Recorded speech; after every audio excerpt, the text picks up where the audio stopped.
Well, the course is great. It's been presented beautifully. Every aspect of it is perfect. It's incredible, really. As far as what it takes, it is all weather dependent. It can change so much, even throughout the day, depending whether the wind's up or drops or the wind switches. So we have to play that by ear, but obviously the wind is a big defense for this golf course. If it's not windy, I think as soft as it is, we're going to have some good scores out here. Lytham was the proving to me that I've got what it takes to win. You know, it was obviously not the finish I wanted there, but that gave me a lot of confidence, not just about playing well in majors, but also had the game to win an Open Championship, which is big for the confidence. And I think I'm playing some of the best golf of my life at the moment, so I should really be taking advantage of it and stepping up this week and putting myself in with a good chance. It's been good. I mean, it's one of the weeks I look forward to most out of the whole year. I get to come and play the Open Championship course when it's closed the week before. It's a real perk of the job, I think. I've given myself a couple opportunities and haven't done it. I think maybe the third time you have to do it, or it might not come back around. And you know, it's been such a process to get to this childhood dream and achieve it that I've tried hard to keep myself there for a little bit, and I'll be trying hard again this week to win some more points to stay up there. But obviously the goal is to win a golf tournament this week, not just stay number one.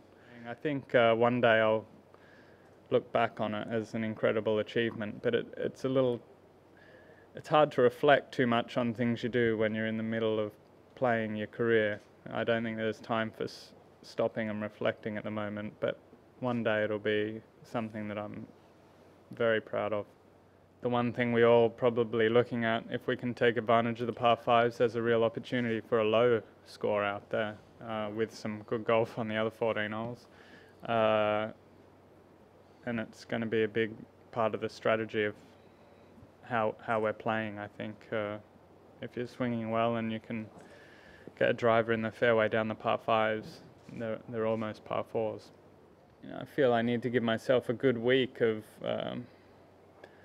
really understanding, you know, a 2-iron might run out to 330 yards off a tee, and that I need to hit a 4-iron from 156 yards into a green and actually hit it firm, you know, and not baby it up there.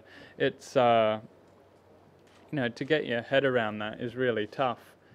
Greg winning the Open, it's always sat very high with me, and watching Baker Finch win it as well in the fashion he did was pretty spectacular. So it's got a huge amount of meaning to me, and I think it does to all the golfers. And you know, Phil Mickelson, I really liked what he said. You know, he felt like a complete golfer after he'd won this, because it's such a different test, an examination of your game. You know, the conditions are so different than we usually play, and the shots you need to hit at some point, not all of them, but at some point you have to hit something pretty creative that wouldn't work anywhere else if there was a big water hazard in front of the green. And I think, you know, the sense of achievement that Phil must have felt, or that anyone would feel winning this championship, is huge in the history and everything else involved in it. So absolutely, I'd love to get my name on that trophy with Greg and the other Aussies.